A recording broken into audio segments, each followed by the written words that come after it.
खरं म्हणजे बाबासाहेबांच्यामुळे लाखो घरांचा उद्धार झाला, दीन दुबळ्यांना जगण्याचा अधिकार मिळाला। बाबासाहेबांचं जीवन आपण पाहिलं, ऐकलं, वाचलं।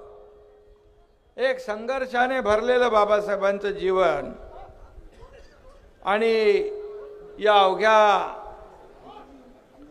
जगासाठी उत्तुंग आणि आदर्श व्यक्तिमत्व म्हणून बाबासाहेबांकडे आपण पाहतो। त्यांचं आयुष्य, त्यांचं जीवन या देशातल्या सर्वसामान्य नागरिकांसाठी एक प्रेरणा आणि ऊर्जा आहे। खरं म्हणजे आज आपण हा कृतज्ञता सोहळा आयोजित केला। खरं म्हणजे एक प्रेम व्यक्त करणारं हा कार्यक्रम आहे आणि म्हणून